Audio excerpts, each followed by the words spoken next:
Hi guys, welcome back to my channel. इस video में हम कवर करने वाले हैं टू पोर्ट नेटवर्क। ये बहुत इंपॉर्टेंट टॉपिक है इलेक्ट्रिकल नेटवर्क या नेटवर्क एनालिसिस इस सब्जेक्ट का, एंड मोस्ट इंपॉर्टेंटली ये स्कोरिंग टॉपिक है। So let's start two port network. I am not going deep in theory, our goal will be solving sums and scoring marks in the exam. So introduction के लिए मैं इतना बता सकती हूँ कि टू पोर्ट नेटवर्क क्या होता है। पहले समझ लो कि वन पोर्ट नेटवर्क क्या होता है। आपने ये सर्किट देखा होगा। ओके, सिंपल एक रजिस्टर है। तो इसमें क्या हो रहा है कि इसमें एक ही पोर्ट है। यहाँ से आप इनपुट दे रहे हो V1, यहाँ से करंट जा रहा है I1। ओके, तो यहाँ पे एक ही पोर्ट है। सो यहाँ पे एक ही पेयर है इनपुट की। So this is looking like this is something a black box, और उसको एक ही पेयर इनपुट है। ओके, सो ये जो था वो था example of one port network. Okay, अभी टू पोर्ट नेटवर्क मतलब क्या कि दो पेयर्स है, एक इनपुट पेयर है और एक आउटपुट पेयर है। उसको ही हम बोलते हैं इनपुट पोर्ट और आउटपुट पोर्ट।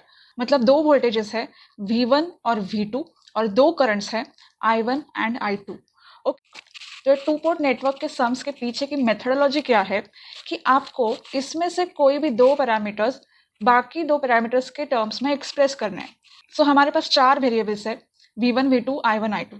तो इसमें से कोई भी दो पैरामीटर्स बाकी दो पैरामीटर्स को रिप्रेजेंट करेंगे। Okay, two of these variables can be expressed in terms of other two. For example, V1 और V2 को रिप्रेजेंट करना है I1 और I2 के टर्म्स में। मतलब मेरे V1 और V2 के इक्वेशन में सिर्फ I1 और I2 के टर्म्स होंगे। Before starting with Z parameters, you need to know all the parameters which comes under this topic. तो इस टॉपिक के अंदर क्या क्या आता है? फर्स्ट इज Z पैरामीटर, उसको ओपन सर्किट इम्पीडेंस पैरामीटर भी बोलते हैं। Z पैरामीटर्स में V1 और V2 को एक्सप्रेस करना होता है I1 और I2 के टर्म्स में। इसका उल्टा करोगे तो आपको Y पैरामीटर्स मिलेगा। I1, I2 are expressed in terms of V1, V2। Okay, फिर ट्रांसमिशन पैरामीटर में क्या होता है? V1, I1 को एक्सप्रेस करते हैं V2, I2 के टर्म्स में। अगर आपको ये थोड़ा कंफ्यूजिंग लग रहा है तो सम देखने के बाद सब कुछ क्लियर हो जाएगा। हम ज्यादा टाइम थियोरी में नहीं बिताने वाले। We will just go through this table and then we will start the sum. Okay, फिर इनवर्स ट्रांसमिशन मतलब ट्रांसमिशन का उल्टा। यहाँ पे जो है वो यहाँ पे आ गया। V2, I2 एक्सप्रेस होंगे V1, I1 के टर्म्स में। फिर हाइब्रिड में क्या है? V1, I2 और एक्सप्रेस करना है I1, V2 के टर्म्स में। इनवर्स हाइब्रिड मतलब इसका उल्टा, जो यहाँ पे है वो यहाँ पे आ गया। I1, V2 को एक्सप्रेस करना है V1, I2 के टर्म्स में। Okay, so this video will be focusing on Z parameters. हम उसके सम्स सॉल्व करेंगे and then there will be separate videos on other parameters. तो Z पैरामीटर में आपको ये दो इक्वेशंस लगेंगे। ओके, अभी इसमें क्या हो रहा है? V1 और V2 एक्सप्रेस हो रहा है I1 और I2 के टर्म्स में। ओके, अभी यहाँ पे Z11 क्या है, Z12 क्या है? अभी इक्वेशन ऐसा होगा। एग्जाम्पल, तो इस इक्वेशन में जो I1 का कोएफिशिएंट होगा वो होगा आपका Z11, और फिर I2 का जो कोएफिशिएंट होगा वो होगा Z12। ओके, ये एग्जाम्पल है। वैसे ही इस इक्वेशन में V2 is dependent on I1 and I2। Okay, इसमें भी ऐसे ही कोई इक्वेशन होगा V2 का।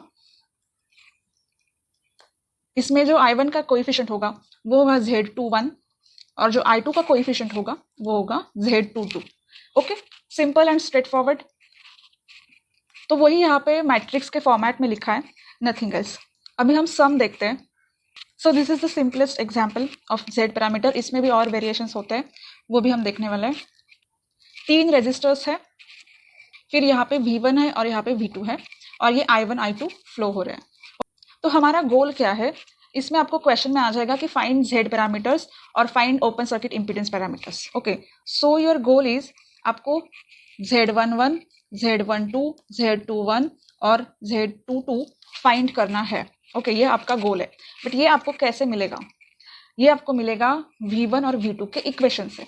तो आपको उसमें कोएफिशिएंट्स मिलेंगे और वही कोएफिशिएंट्स होंगे हमारे Z parameters. Okay, so simple है, KVL लगाना है, बाकी कुछ नहीं करना है। Okay, so step 1 is apply KVL to mesh 1। Okay, इस पार्ट में हमें KVL लगाना है। सो 2I1 प्लस 5 ओम रेजिस्टर से दो करंट फ्लो हो रहा है, और उनका जो डायरेक्शन है वो सेम है, इसलिए यहाँ पे एडिशन हुई I1 प्लस I2। ओके, अगर डायरेक्शन ऐसी होती तो हो जाता I1 minus I2। Okay, but अभी डायरेक्शन सेम है, ये भी ऐसे ही फ्लो हो रहा है और ये भी ऐसे ही फ्लो हो रहा है, तो हो गया I1 प्लस I2। फिर अभी जस्ट सिंप्लीफाई करते जाना है। ये ब्रैकेट ओपन किया है मैंने यहाँ पे, 5 + 2 7 I1 और ये 5 I2। ओके, सो हमें ये V1 का इक्वेशन मिल गया। अभी ये हो गया हमारा Z11 और ये हो गया हमारा Z12। ओके, अभी स्टेप 2 क्या होगी कि मेश 2 में केवीएल लगाना है। ओके, सो V2 का इक्वेशन क्या आएगा, 4 I2, यहाँ से I2 फ्लो हो रहा है, फिर 5 में से फिर से I2 प्लस I1 दोनों की addition, then just simplify, 5 + 4 9 I2 और 5 I1। ओके, सो आपको V2 का भी इक्वेशन मिल गया। फिर लास्ट स्टेप क्या होगी आपकी कि आपको इसमें सिर्फ कंपेयर करना है V1 के इक्वेशन में Z11 क्या है 7, सो इस मैट्रिक्स में आप यहाँ 7 लिख दोगे। फिर Z12 क्या है 5, तो यहाँ पे 5 लिख दोगे। सिमिलरली विद दिस, ओके, यहाँ पे 5 और 9 आ जाएगा। सो हमने इस सम में क्या किया, V1 और V2 के इक्वेशंस फाइंड किए और उसमें से सिर्फ कंपेयर करके Z पैरामीटर्स मैट्रिक्स फॉर्मेट में लिख दिए। ओके, अभी इस सम में 3 करंट्स हैं, I1, I2 और I3। ओके, अभी इसमें भी स्टेप सेम रहेंगी, इसमें एक स्टेप ऐड होगी, वो मैं आपको बाद में बताऊंगी सॉल्व करते करते। सो इसमें भी स्टेप 1 वही होगी, अप्लाई केवीएल टू मेश 1। सो यहाँ पे V1 का इक्वेशन क्या आ जाएगा, 1 ओम का करंट है I1, सो I1 प्लस, अभी यहाँ पे जो डायरेक्शन है वो अपोजिट है, तो माइनस हो जाएगा I1 से I3। सो यहाँ पे मैंने लिखा है 2I1 माइनस I3 क्योंकि डायरेक्शन अपोजिट है। ओके, अगर ये सिंप्लीफाई करोगे तो आपको ये I1 ऐड हो जाएगा 3I1 और ये -2I3।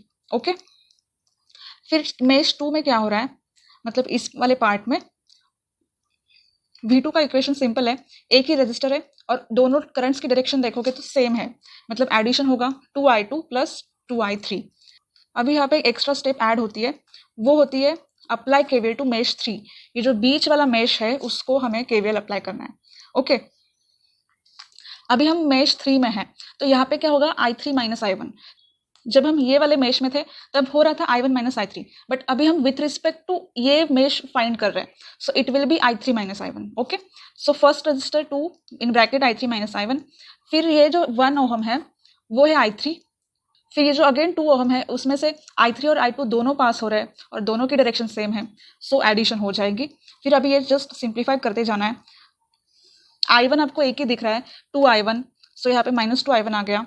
फिर I2 भी आपको एक ही बार मिल रहा है, सो यहाँ पे 2I2 आ जाएगा।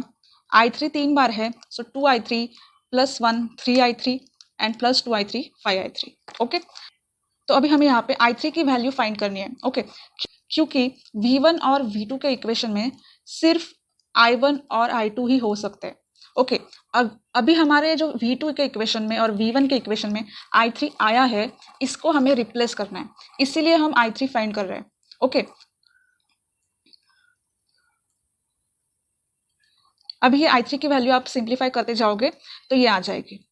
ओके, सो हमें I3 मिल गया। अभी I3 आपको दिख रहा है कि वो I1 और I2 के टर्म्स में है।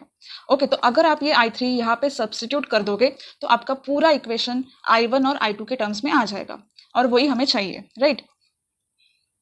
अभी जैसे हमारा वो आ गया हम सब्स्टिट्यूट कर देंगे। अभी हमें I3 मिल गया, so we will substitute this I3। जो हमारा पुराना इक्वेशन था उसमें ये I3 यहाँ पे था, तो मैंने ये I3 यहाँ पे सब्स्टिट्यूट कर दिया। सो यहाँ पे है -2I3, सो ये 2 से मल्टीप्लाई हो गया, यहाँ पे 4 हो गया। ओके, फिर ये सिंप्लीफाई किया है मैंने, 5 × 3 15 -4 11 11/5 I1 और ये 4/5 I2 वैसे का वैसा रह गया। ओके, फिर V2 का इक्वेशन वैसा ही था, यहाँ पे +2I3 था। ओके, सो उसका हो गया 4/5 I1 -4/5 I2। फिर ये जो I1 है वो वैसे का वैसे रह गया। यहाँ पे I2 का यहाँ पे सब्ट्रैक्शन हुआ है, 5 × 2 10 -4 6/5 I2। ओके, सिर्फ सिंप्लीफाई करते जाना है, नहीं तो आप कैलकुलेटर में अभी डाल सकते हो। ओके, सो अब अगर आप यहाँ पे कंपेयर करोगे तो क्या हो जाएगा, ये आ गया आपका Z11 11/5, ये आ गया आपका Z12 4/5, फिर Z21 एंड Z22। ओके, आपको सिर्फ ये मैट्रिक्स फॉर्मेट में ऐसे लिख देना है। ओके, ये भी सम बहुत सिंपल था। आपने फर्स्ट स्टेप में V1 का इक्वेशन निकाला, फिर सेकंड स्टेप में V2 का इक्वेशन निकाला, फिर I3 फाइंड करके इन दोनों में सब्स्टिट्यूट कर दिया। ओके, सो आपको मेथडोलॉजी समझ में आ गई होगी, स्टेप समझ में आ गए होंगे। तो जैसे इसमें ये जो बीच में एक्स्ट्रा I3 डाला हुआ था, वैसे ही आपके सर्किट में कहीं भी ये I3 आ सकता है। जैसे यहाँ पे ये ऊपर I3 आ गया है, ओके, यहाँ पे I1 है, यहाँ पे I2 है और ये ऊपर I3 है, बट स्टेप सेम ही रहेंगे। आप इस वाले मेश को केवीएल लगा के I3 फाइंड करोगे और वो सब्सटीट्यूट कर दोगे, ओके, स्टेप सेम ही रहेंगे। इसमें भी आगे जाके कॉम्प्लिकेटेड सम्स होते हैं जिसमें कैपेसिटर्स और इंडक्टर से सम्स बनते हैं, ओके। तो उसमें आपको क्या करना होता है, अगर कैपेसिटर है, मतलब अगर 2 फैरेड का कैपेसिटर है, कैपेसिटर का इंपीडेंस क्या होता है 1/CS, सो 1/2S हो जाएगा यहाँ पे। फिर इंडक्टर का अगर इंपीडेंस लेना है तो वो क्या होता है LS, मतलब आपका 5S हो जाएगा। तो आपको यहाँ पे इंपीडेंसेस रखने हैं, जैसे यहाँ पे 4 ओम था, 3 ओम था, तो सिंपली आपको यहाँ पे इंपीडेंसेस रखने हैं और वही स्टेप्स करने हैं। फर्क यह होगा कि यहाँ पे जो नंबर्स थे 4, 1, 3, तो यहाँ पे वो इंपीडेंसेस होंगे 5S, 1/2S। तो अगर आपको चाहिए तो वो भी सब मैं कवर कर सकती हूँ in the next video. You can comment below and tell me. But to start with, I hope कि ये 2 सम्स आपको अच्छे से समझ में आ गए हो। सो आई होप कि आपको Z पैरामीटर्स कैसे फाइंड करना है ये समझा है, ओके। अगर आपको ये वीडियो अच्छा लगा है तो इस वीडियो को लाइक करो, ये पूरी प्लेलिस्ट अपने फ्रेंड्स के साथ शेयर करो और मेरे चैनल को सब्सक्राइब करो।